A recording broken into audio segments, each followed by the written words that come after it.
Class 9th rapid revision chapter है हमारे पास में फॉरेस्ट सोसाइटी एंड कॉलोनियलिज्म। इस चैप्टर में जंगल और जंगल में मोगली और मोगली के साथ साथ बहुत सारी चीजें जानने को मिलेगी। हाँ जी। और ना सीरियस नोट अगर मैं आपको बताऊं तो क्यों पेड़ों को काटा गया, व्हाई डिफॉरेस्टेशन, मल्टीपल रीजन थे, वो सारे रीजन समझते हैं हम। फिर देखते हैं कि ब्रिटिशर्स जब आते हैं इंडिया में, सिमिलरली आप देखेंगे दूसरी जगह भी अलग अलग जगह पे जाके जो यूरोपियंस ने कब्जा कर लिया था, तो वो कॉलोनियल पावर के टाइम पीरियड में किसी भी जगह का फॉरेस्ट कैसे इफेक्ट हुआ। तो यहाँ पे एक कहानी बस्तर की और एक कहानी जावा की, दो एग्जांपल्स हैं, उन दो कहानी को समझेंगे और देखेंगे कि साइंटिफिक फॉरेस्ट्री जो इंट्रोड्यूस की गई तो वो क्या थी, क्यों थी। उसमें आपको ये देखने को मिलता है कि हंटर्स कैसे इफेक्ट हुए, कल्टीवेटर्स कैसे इफेक्ट हुए, आम जनता कैसे इफेक्ट हुई। ये सारी चीजें हम इस चैप्टर में पढ़ने वाले हैं। Hello everybody, this is Digraj Singh Rajput, welcome to our channel. Chapter शुरू होता है बड़े सिंपल से टॉपिक के साथ, व्हाई डिफॉरेस्टेशन। डिफॉरेस्टेशन यानी कि पेड़ों का कट जाना। पेड़ क्यों कट रहे थे? मल्टीपल रीजन से। पहला कारण जो है वो है एग्रीकल्चरल एक्सपेंशन। देखो जनसंख्या बढ़ती जनसंख्या खाना मांगती है। अब उन्हें खाना देने के लिए आपको क्या करना होगा कि जो फॉरेस्ट एरिया उसको क्लियर करके एग्रीकल्चरल एक्टिविटीज परफॉर्म करना होगी। दो कारण थे उसके भी कि एक तो ब्रिटिशर्स प्रमोट करते थे कि आप क्रॉप्स ग्रो करो ताकि हम खरीद के ले जाए और हम खाएंगे। कौन है ये लोग, कहां से आते हैं? और दूसरा ब्रिटिशर्स को यह भी दिखता था कि जंगल फुल ऑफ विल्डरनेस है, अनप्रोडक्टिव है, खेती होगी तो टैक्स तो लगा पाएंगे, पैसा ही पैसा होगा बाबू भैया। अगला कारण है कि रॉयल ब्रिटिश नेवी जो थी वो वहां के ब्रिटेन के ओक ट्री से अपनी नाव बनाती थी। अब वहां पे क्या है, पेड़ खत्म हो रहे थे, छोटा सा तो देश है, तो इसके लिए वहां से सर्च पार्टीज पहुंचाई गई। ये वाली नहीं, सर्च पार्टी यानी कि लोग आए और उन्होंने यहां पे देखा कि लकड़ियां हैं और यहां से पेड़ों को काट काट के ले गए ताकि रॉयल नेवी को वहां पे सपोर्ट किया जा सके, उनकी शिप बनाई जा सके।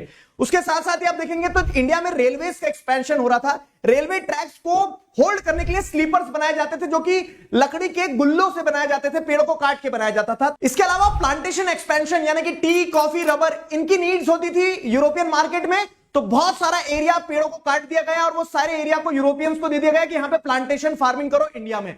सो ये कुछ कारण थे फॉरेस्ट के डिक्लाइन होने के। अगला टॉपिक आता है the rise of commercial forestry. Simple सी चीज है कि ब्रिटिश गवर्नमेंट इन इंडिया को लकड़ी चाहिए थी, नाव भी बनाना है ब्रिटिश नेवी के लिए और रेलवे के लिए स्लीपर भी बनाना है, लेकिन जो लोकल पीपल लकड़ियां ले लेते थे ना तो उनको ऐसा लगता था खत्म हो जाएगी। दिल में लालच की भावना जो जगह किए बैठी है उसको उखाड़ के बाहर फेंक दो।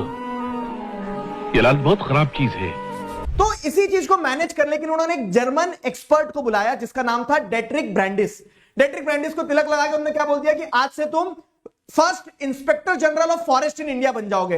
अब रिस्पॉन्सिबिलिटी मिली थी, डेट्रिक ब्रैंडिस ने काम शुरू किया। उसने बोला क्या रहे, सब कुछ अस्त व्यस्त चल रहा है, प्रॉपर रेगुलेशन होना चाहिए, लीगल सैंक्शन होना चाहिए, कोई भी पेड़ बिना परमिशन के काटता तो उसको पनिश करो। उसने बोल दिया कि सिस्टम ऑफ कंजर्वेशन लेके आएंगे पूरा।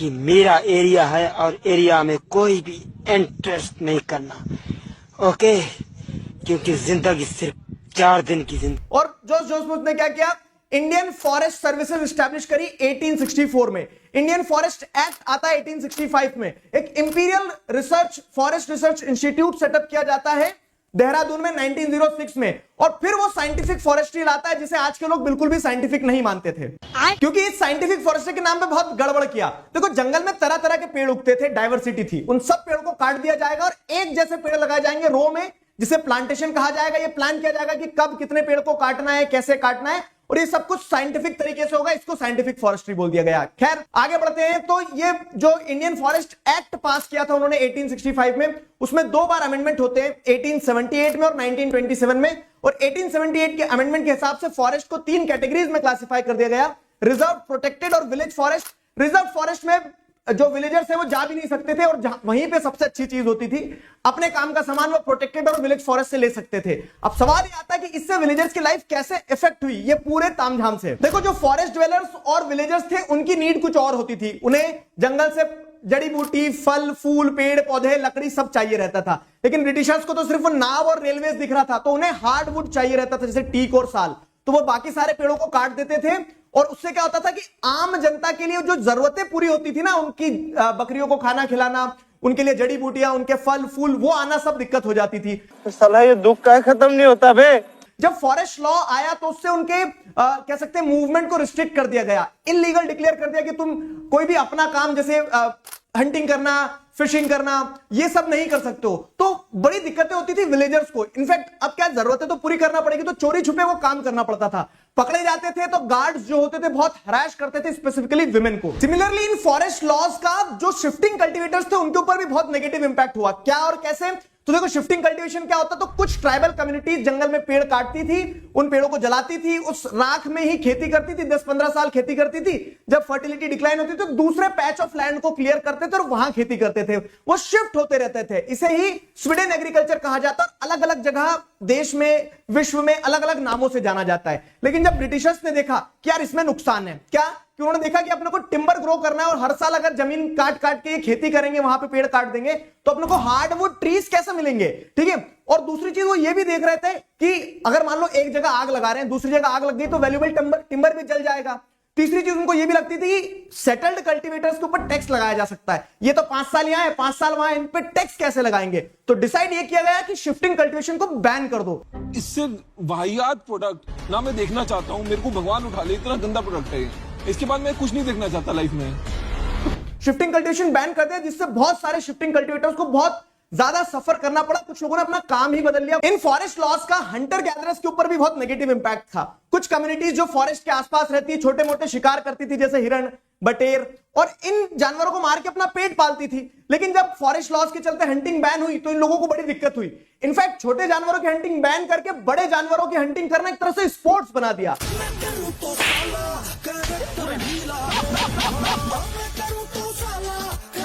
जैसे अगर आप देखेंगे तो मिडिवल टाइम पीरियड से ही जो राजा राजकुमार होते थे वो हंटिंग करते थे। और ब्रिटिशर्स ने इंडिया में आके ये देखा क्या कि these big wild animals are the symbol of wild, primitive और सैवेज सोसाइटी, तो इसके लिए इनको मारना जरूरी है। तो रिवॉर्ड घोषित कर दिया कि टाइगर को मारो, रिवॉर्ड ले जाओ। तो इस बीच में जैसे अगर आप देखेंगे तो 80,000 से ज्यादा टाइगर्स को मार दिया गया, 1.5 लाख से ज्यादा लेपर्ड्स को मार दिया गया हंटिंग के नाम पे, 2 लाख वुल्फ्स को मार दिया गया। इनफैक्ट आप देखेंगे तो एक महाराजा ऑफ सरगुजा और जॉर्ज ह्यूल जो थे, तो इन लोगों के जो कंपटीशन चला था कौन ज्यादा मारता है।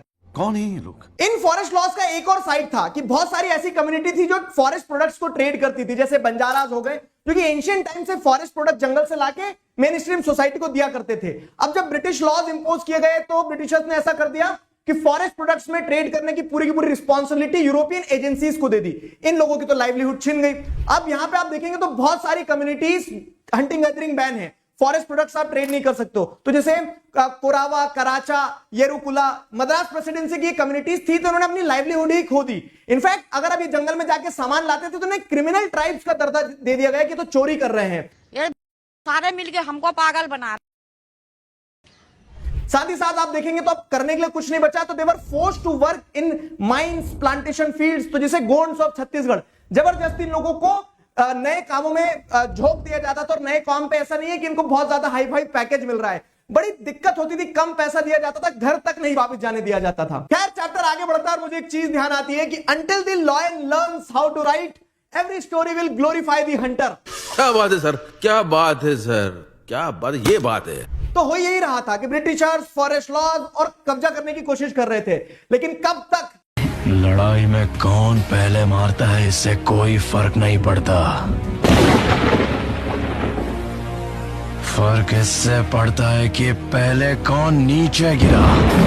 हमारे लोग रिबेल करते हैं, बागी बनते हैं और मुंह तोड़ जवाब भी देते हैं। कंट्री के अलग अलग हिस्से में आपको देखने को मिलता है कि ट्राइबल कम्युनिटीज प्रोटेस्ट करती है। जैसे अगर आप देखेंगे तो बिरसा मुंडा छोटा नागपुर प्लेटू में, अलूरी सीताराम राजू आंध्र प्रदेश में, ये लोग आवाज उठाते हैं। और एक सिमिलर स्टोरी ही एग्जांपल के फॉर्म में आपको दिखी है बस्तर की। बस्तर एक छोटा सा ट्राइबल एरिया है जो छत्तीसगढ़ के सदर्न रीजन में है, जहां पे आपको देखने को मिलता है कि आंध्र प्रदेश, ओडिशा, महाराष्ट्र के साथ बॉर्डर शेयर करता है। इंद्रावती रिवर उनके एरिया से निकलती है। अलग अलग ट्राइबल कम्युनिटीज जैसे मारिया, मुरिया, गोंड, ध्रुवास, भारताज और हालबाज वहां रहते हैं। नेचर के साथ में बड़े पीसफुल तरीके से लोग रहते हैं। सबकी अपनी अपनी टेरिटरी डिफाइंड है।